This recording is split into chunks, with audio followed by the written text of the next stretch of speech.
Question کیا تھا کہ ان کے شوہر بے راہ روی کا شکار ہیں،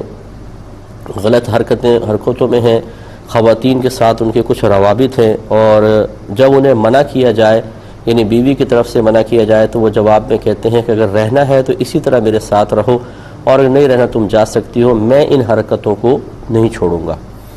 اس کا کیا حل نکالا جائے؟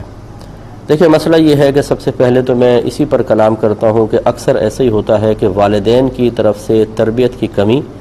اور پھر بچوں کی صحبتوں پر مکمل توجہ نہ کرنا اولاد کو یہاں تک پہنچا دیتا ہے۔ یقینی سی بات ہے کہ ایسا نہیں ہے کہ ان کی مکمل تربیت ہوئی ہو، قرآن و حدیث کے احکام ان کو سکھائے گئے ہوں، تزکیہ نفس کا اہتمام کیا گیا ہو، اور پھر اتنا زیادہ بگاڑ پیدا ہو جائے۔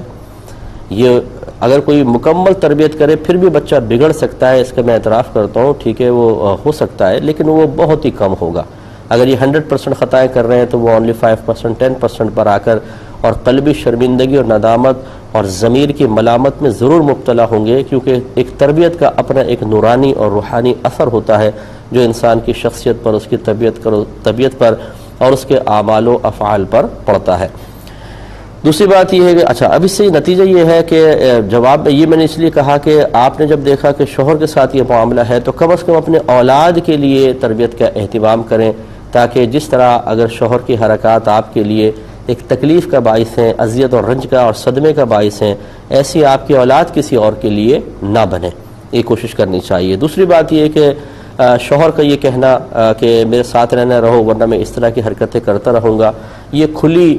بلیک میلنگ ہے، ایک عورت کی مجبوریوں سے فائدہ اٹھانا۔ ایک بچی نہیں چاہتی کہ وہ اپنے میکے جا کر بیٹھ جائے اور لوگ پوچھیں بھئی کیوں لڑ جھگڑ کر آ گئی ہو، یا اگر شوہر کی طرف سے طلاق مل جائے تو پھر ایک مطلقہ ایک عورت کہلاتی ہے، یہ بھی اس کے لیے بڑے مسائل ہوتے ہیں۔ اور پھر اگر وہ ساتھ رہے تو ایک عورت اپنے شوہر کی محبت کی شیئرنگ کبھی پسند نہیں کرتی ہے، تو دائمی صدمہ اور عذاب۔ تو اب اس طرح اس کو بلیک میل کرنا کہ یا تو میرے ساتھ ہی رہو، اگر نہیں رہو گی تو پھر وہ تمام تر جو لوگوں کے سوالات ہیں، ان کی سوالیہ نظریں ہیں، ان کے طعنے ہیں، ان کا تمہیں سامنا کرنا پڑے گا۔ تو اس وجہ سے تمام حرکات سے قطع نظر صرف یہی شوہر کی حرکت اس کے بہت زیادہ گناہگار ہونے کے لیے کافی ہے۔ پھر اس کی حرکات کا باعث صدمہ بننا دوسری بات، پھر خود جو حرکتیں وہ کر رہا ہے وہ بھی بہت بڑا گناہ ہے جاریہ، اور بہت بڑا گناہ ہے جاریہ اس طریقے سے کہ اگر اس کی اولاد میں چیزیں منتقل ہوتی ہیں تو باپ اس کا بڑا قصوروار ہے۔ تو اب کوشش یہی کرنی چاہیے کہ پہلے بڑوں کو ڈالیں، اگر بڑوں کی بات نہیں، پہلے خود سمجھانے کی کوشش کریں، نہیں مانیں تو بڑوں کو بیچ میں ڈالیں، اور بڑے اگر نہیں مانتے ہیں تو پھر آپ کے پاس دو آپشنز ہیں۔ ایک یہ کہ آپ علیحدہ ہو سکتی ہیں، طلاق کا آپ مطالبہ کر سکتی ہیں، بالکل معقول وجوہات ہیں، اور دوسرا یہ کہ اگر آپ یہ سمجھتی ہیں کہ میں اپنے پیار سے، محبت سے آج نہیں تو کل، کل نہیں تو کچھ عرصے بعد اپنے شوہر کو دوسری عورتوں سے چھڑا کر اپنی طرف مائل کرنے میں کامیاب ہو سکتی ہوں، تو کبھی بھی ایسی صورتحال میں شوہر کو نفس و شیطان کے حوالے کر کے تنہا چھوڑ کے نہ ہٹیں۔ اور اگر آپ یہ سمجھتی ہیں کہ ایسا پاسبل نہیں ہے، آگے چل کر کچھ بھی صحیح نہیں ہونے والا ہے، تو پھر آپ طلاق کا بالکل مطالبہ کر کے علیحدہ ہو جائیں اور دوسری جگہ آپ نکاح کر سکتی ہیں۔ لیکن یہ ایک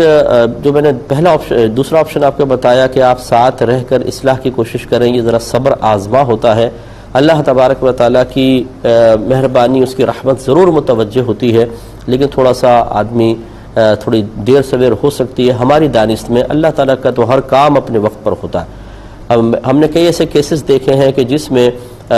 مطلب شوہر کو چوٹ لگی ہے، ٹھوکر لگ گئی ہے، اور وہ نادم ہوا، شرمندہ، اور دوبارہ اپنی بیوی بچوں کی طرف آ گیا ہے۔ اگر اس وقت تک انتظار پاسبل ہے تو یہ سب سے بیسٹ ہے، اور ورنہ پھر طلاق و خلا کا معاملہ